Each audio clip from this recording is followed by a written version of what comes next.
Hello guys, welcome back to my channel Riddhi official zone. और आज की इस वीडियो में मैं आप लोगों के लिए लेकर आई हूँ इकोसिस्टम की मीनिंग एंड डेफिनेशन हिंदी और इंग्लिश दोनों में। तो चलिए सबसे पहले हम लोग ये जान लेते हैं कि आखिरकार जो हमारा ये इकोसिस्टम है, ये इकोसिस्टम आपका क्या है। ठीक है, तो चलिए वीडियो को स्टार्ट करते हैं।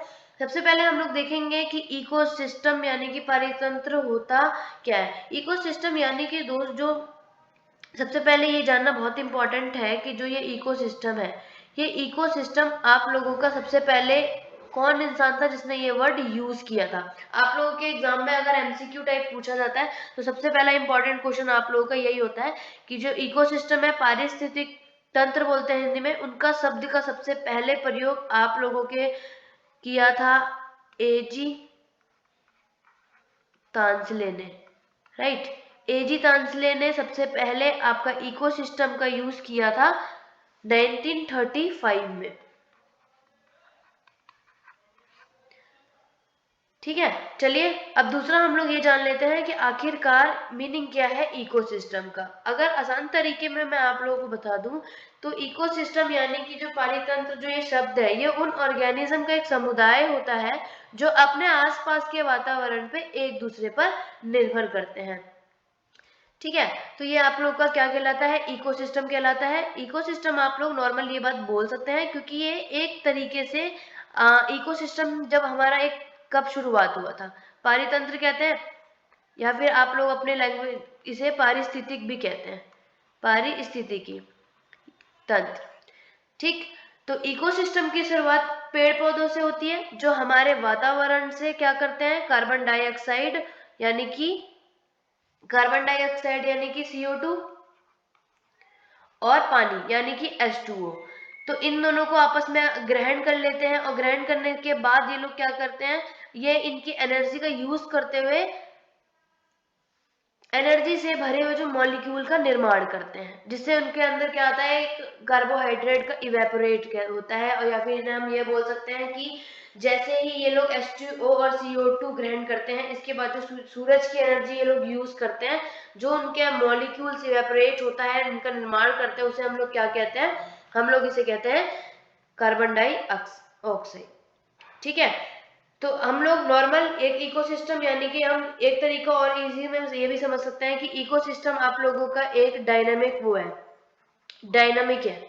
डायनामिक क्यों है, क्योंकि इसकी जो ऑर्गेनिज्म की जो संख्या है, यानी कि जो पेड़ पौधे हैं हमारे, राइट, जो हमारे पेड़ पौधे होते हैं, ये हमारे पेड़ पौधे क्या करते हैं, इनकी संख्या कभी भी बढ़ जाती है और कभी भी क्या हो जाती है, घटने लग जाती है। तो ये ऐसा नहीं है कि स्टेबल रहते हैं, और ये हमारी किसकी वजह से ये बढ़ते घटते रहते हैं, ये एक तरीके से हमारी क्लाइमेटिक कंडीशन होती है जिनकी वजह से हमारे ये जो पेड़ पौधे होते हैं ये बढ़ते रहते हैं और यानी घटते भी रहते हैं।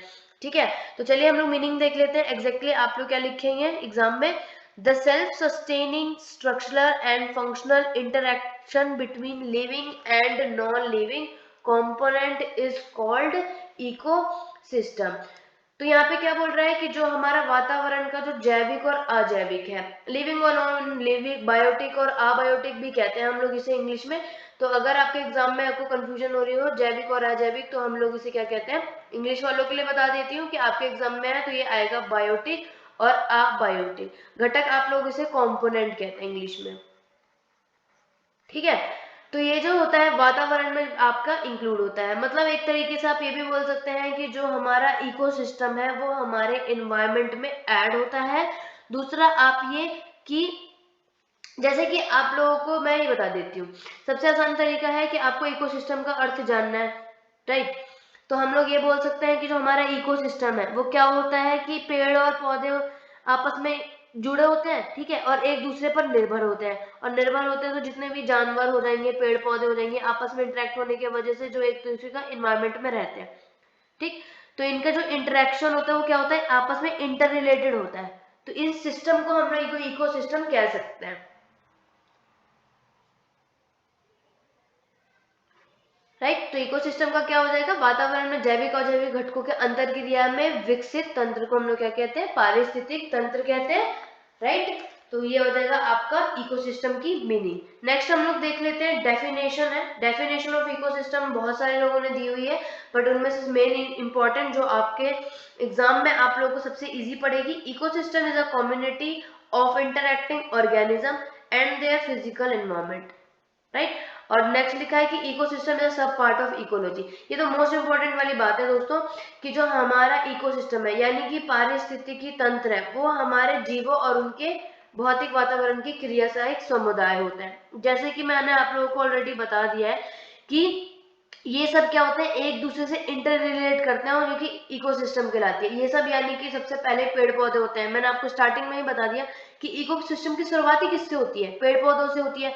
हमारा इकोसिस्टम की स्टार्टिंग पेड़ पौधों से होती है और बाद में ये सब एक दूसरे से इंटर रिलेट कर देते हैं, जो हमारे आगे मैं आप लोग को वीडियो बनाऊंगी जिसमें मैं आप लोगों को प्रोड्यूसर और कंज्यूमर इन सब के बारे में बताऊंगी कि कैसे कैसे कौन सी चीज किससे रिलेट होती है।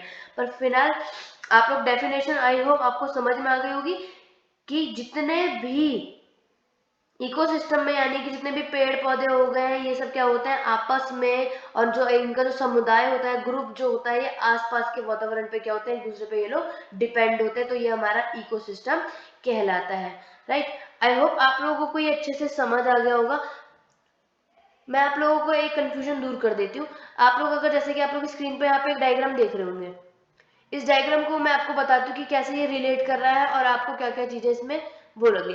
इकोसिस्टम में जैसे कि आप लोग यहाँ पे ये चीज देख सकते हैं कि ये फ्रॉग है, राइट। और यहाँ पे आपने देखा होगा कि ये सब यहाँ पे एक आप लोगों का फ्लाइज भी उड़ रही हैं, वाटर वीड्स भी हैं, फिश भी है, स्नेल भी है, राइट। मतलब ये सब आपस में है। और आप लोग यहाँ पे देख रहे हैं तो यहाँ पर हमारा क्या बना हुआ है, सन बना हुआ है, ठीक। तो ये जो आप पिक्चर देख रही हैं, तो ये सारी चीजें एक दूसरे के ऊपर क्या है, डिपेंड है। डिपेंड कैसे है, जैसे अगर मैं आप लोगों को एग्जांपल दे दूं, राइट। अगर मैं आपको एग्जांपल दे दूं कि आप लोग ये ध्यान से देखेंगे कि जब जैसे इंसान है, उनको क्या होना चाहिए होता है, उन्हें ऑक्सीजन चाहिए होती है, जो उन्हें किससे मिलती है, पेड़ पौधों से मिलती है, राइट।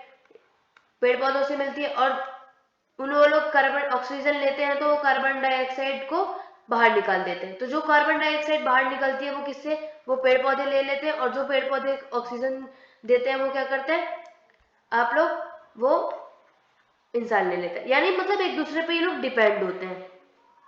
इंसान क्या करेगा, जैसे अगर हम बोले कि इंसान पेड़ लगाएगा, बीज लगाएगा, बीज लगाकर फिर उस बीज इसलिए लगाएगा क्योंकि उसे पता है भाई पेड़ पौधे से उन्हें कार्बन डाइऑक्साइड मिलती है। तो वही एक तरीका है कि ये सब चीजें आपस में इंटर रिलेट होती हैं, पूरा ये सब आपस में जुड़े होते हैं। तो ये सब आपका क्या कहलाता है, इकोसिस्टम। एक चीज और मैं आपको इस वीडियो में इंपॉर्टेंट बता देती हूँ, जो कि आप लोगों के बहुत ज्यादा काम आएगी।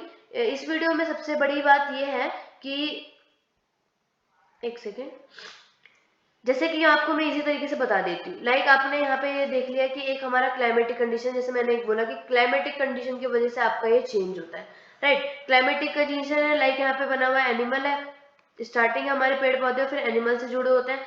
ये हमारा क्या हो गया, एनिमल है, और ये हमारा हो गया प्लांट्स। तो जो ये प्लांट्स और एनिमल जो क्लाइमेटिक कंडीशन की वजह से जो चेंज होते हैं, आपस में डिपेंड होते हैं, इसे हम क्या कहते हैं, इकोसिस्टम कहते हैं, ठीक है। तो ये जो चीजें होती हैं, इन तीनों चीजों में, लाइक प्लांट, एनिमल और ये क्लाइमेटिक, इन तीनों चीजों में आपस में एनहांस बना रहता है। तो ये इकोसिस्टम में भी बना रहेगा। जैसे अगर ये तीनों आपस में इंटर रिलेट करेंगे जब भी तो इकोसिस्टम में आपके स्टेबिलिटी रहेगी, ठीक है।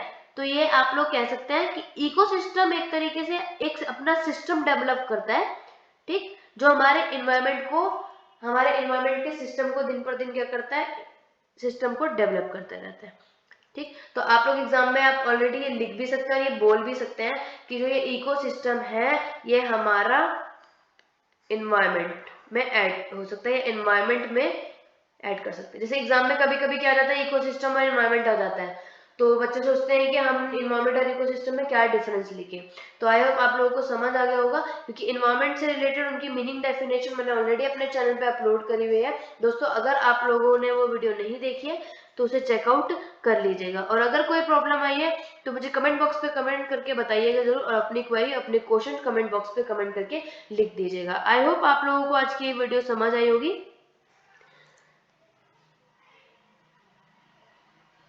मेरी इस वीडियो को लाइक और शेयर करना मत भूलिएगा। आज की छोटी सी वीडियो बस इतनी है। नेक्स्ट वीडियो लाऊंगी, उसके लिए मेरे चैनल को आप लोग लाइक शेयर और सब्सक्राइब करना मत भूलिएगा। ठीक है, तो नेक्स्ट वीडियो में आप लोगों के लिए इनके प्रॉपर्टीज भी इकोसिस्टम के जल्द से जल्द लेकर आऊंगी, और प्रॉपर्टीज के अलावा मैं आप लोगों के लिए नेक्स्ट वीडियो लेकर आऊंगी इकोसिस्टम के और भी डिफरेंट डिफरेंट टाइप्स भी इसके कराने हैं, हिंदी इंग्लिश दोनों में लेकर आऊंगी। तो उसके लिए मेरे चैनल को सब्सक्राइब करना मत भूलिएगा। तो आज की वीडियो बस इतनी ही, नेक्स्ट वीडियो में मिलती हूँ। थैंक यू फॉर वॉचिंग, और लाइक शेयर करना बिल्कुल मत भूलिएगा दोस्तों, क्योंकि सबसे ज्यादा इनका बेनिफिट है। बेल आइकन पर इसलिए दबाइएगा कि जैसे ही मेरी नेक्स्ट वीडियो आएगी वैसे ही आप पे लेटेस्ट अपडेट आएगा। और वन मोर इम्पोर्टेंट थिंग कि मैं फरवरी से आप लोगों के बीएड के रेगुलर क्लासेस ऑन करने वाली हूँ, तो उसके लिए मेरे चैनल को सब्सक्राइब जरूर कीजिएगा। तो चलिए, आज की वीडियो बस इतना ही, नेक्स्ट वीडियो में मिलते हैं। Thank you for watching.